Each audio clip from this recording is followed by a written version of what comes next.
नमस्कार, आपके साथ मैं हूं सना खान। अपराध की दुनिया से जुड़ी एक और सच्ची वारदात को लेकर अगर आप हमारे चैनल पर नए हैं, हमारे चैनल को सब्सक्राइब करें, वीडियो को लाइक और शेयर करना ना भूलें।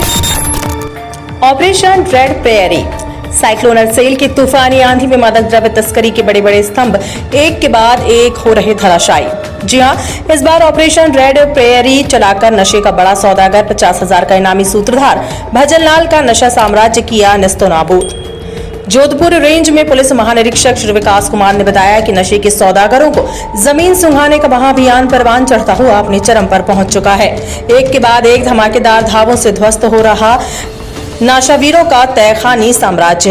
लगातार अगली कड़ी के रूप में इस बार ऑपरेशन रेड प्रेयरी चलाकर कुख्यात वांछित तस्कर भजनलाल व उसके साथ एक बोनस के रूप में कुख्यात फरार आरोपी रूपाराम को राजसमंद के नाथद्वारा से धर दबोचने में कामयाबी मिली है। आरोपी भजनलाल पुत्र नारायण राम जाति विश्वनोई, उम्र 35 साल, निवासी बाचला, पुलिस थाना थोरीमन्ना, जिला बाड़मेर पर 50,000 रुपए का इनाम घोषित था। साथ ही पकड़े गए अपराधी रूपाराम पुत्र श्री कृष्णाराम जाति विश्वनोई, उम्र 26 साल, निवासी भवानीपुरा, चालकना, पुलिस थाना सेड़वा, जिला बाड़मेर के विरुद्ध भी आधा दर्जन प्रकरण दर्ज है।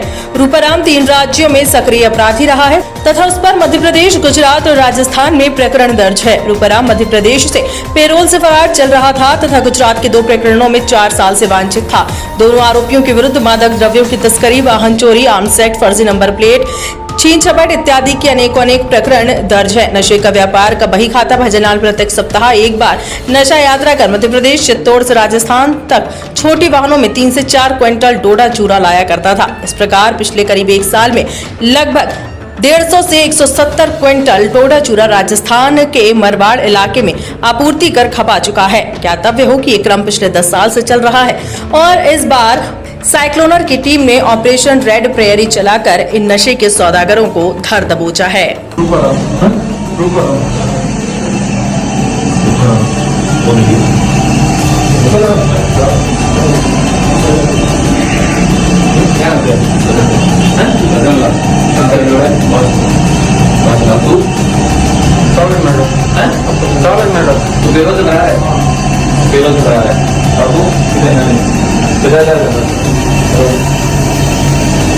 फोन सामने देख, हेलो सामने देख।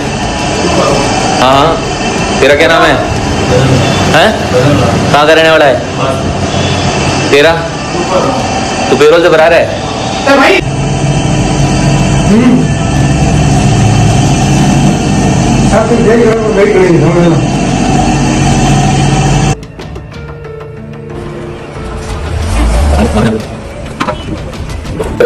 जोधपुर रेंज के साइक्लोनर सेल के धुआंधार धावों की धमाकेदार धमक में बड़े बड़े नशावीर, सौदागर, सरगना, सूत्रधार, स्वयंभू सरताज जमीन सूंघते नजर आ रहे हैं, नेस्तनाबूद हो रहे हैं और नशे की बड़ी विषबेल जो इन्होंने बो रखी है, जिसके पट वृक्ष बने हुए हैं, तो बुशाई हो रही है। नशे के इस महाप्रकोप के खिलाफ जनसाधारण के साथ मिलकर जोधपुर पुलिस ने महामुहिम छेड़ रखी है, जिसके तहत जितने ये बड़े सिपाहीसालार हैं जो नशे की मादक द्रव्यों की आपूर्ति कर रहे हैं, उन पर गाज गिराई जा रही है और दूसरी तरफ जो खपत है, जो मांग है, जो मनुहार के तहत अफीम और थोड़ा चूरा परोसने की कवायद थी, लंबे समय से चल रही परंपरा थी, उसको समाप्त करने के लिए जन जन में अलख जगाया जा रहा है और मांग कम करते हुए आपूर्तिकर्ताओं के खिलाफ धुआंधार कार्रवाई करते हुए नशे के महाप्रकोप से इस पूरे इलाके को पूरी तरह मुक्त कर प्रगति के पथ पर आरूढ़ करने का यह सिलसिला लगातार जारी है। लगातार सफलताएं मिल रही हैं। नशे की दुनिया का पटाक्षेप हो रहा है और एक नए युग का सूत्रपात शुरू हुआ है। इस अगली कड़ी के रूप में ऑपरेशन रेड प्रेयर चलाकर 2 बड़े कुख्यात वांछित अपराधियों, भजनलाल जिस पर 50,000 रुपए का इनाम था, जो लंबे समय से फरार चल रहा था और एक बहुत बड़े गैंग का सूत्रधार था, और रूपाराम जो 3 प्रांतों में, 3 राज्यों में, राजस्थान, गुजरात और मध्य प्रदेश में वांछित चल रहा था, लंबे समय से फरार चल रहा था। दोनों को तस्करी के दौरान नाथद्वारा के कमल होटल के कमरा संख्या 102 से दबोचने में साइक्लोनर टीम को सफलता मिली है। पकड़े जाने की कहानी अगर बताई जाए तो बड़ी दिलचस्प है। शायद विश्वासघात की धरातल पर ही अपराध की दुनिया कायम रहती है। एक दूसरे पर विश्वास करके उस खोखले धरातल पर जो फलता फूलता है साम्राज्य, वो विश्वासघात के ठोस चट्टान से टकराकर चकनाचूर हो जाता है। भजना लाल ने जिस पेट्रोल पंप पे काम किया उसी के साथ विश्वासघात करके वहां 10 लाख की लूट की। जिस गुरु से नशे के कारोबार का कटघरा सीखा उससे विश्वासघात करके स्वतंत्र गैंग बनाया और प्रतिस्पर्धा की, और अंत में उसी के सबसे विश्वासी सिपह सालार ने स्वतंत्र अस्तित्व बनाने के संघर्ष में उसके साथ बड़ा विश्वासघात किया और उसको उसकी मुकाम, उसकी मंजिल जेल की सलाखों के पीछे पहुंचा दिया। जिस तरीके से यह गैंग काम करता था बड़ा ही रोमांचक था। चित्तौड़गढ़ की भदेसर की एक ऊंची पहाड़ी पर इन्होंने अपना केंद्रीय नियंत्रण कक्ष बना रखा था। वहां रखे एक छोटे से फोन में कि ड्राफ्ट में मैसेज छोड़े जाते थे और उस बहाने आपस में संदेश प्रसारित होता था।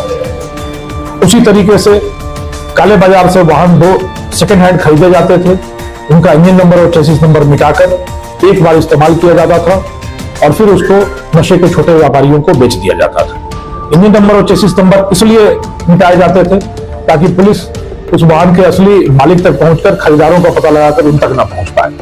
तो यह बहुत ही दिलचस्प तरीका था।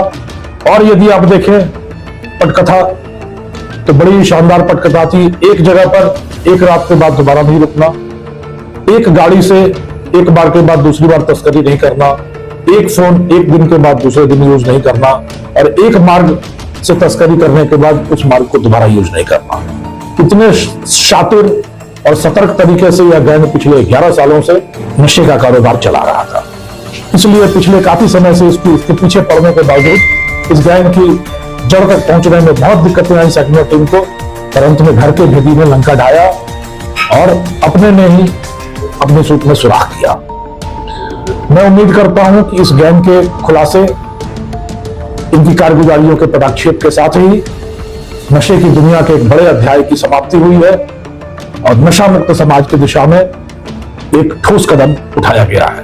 मारवाड़ के, मेवाड़ के युवाओं से, जन सामान्य से मेरा यही आह्वान है, इस नशे के आगोश से बाहर निकलना है, निर्मल शांति, समृद्धि, सफलता और सुरक्षा के पायदान पर कदम रखना है और शिखर तक आरूढ़ होना है। धन्यवाद।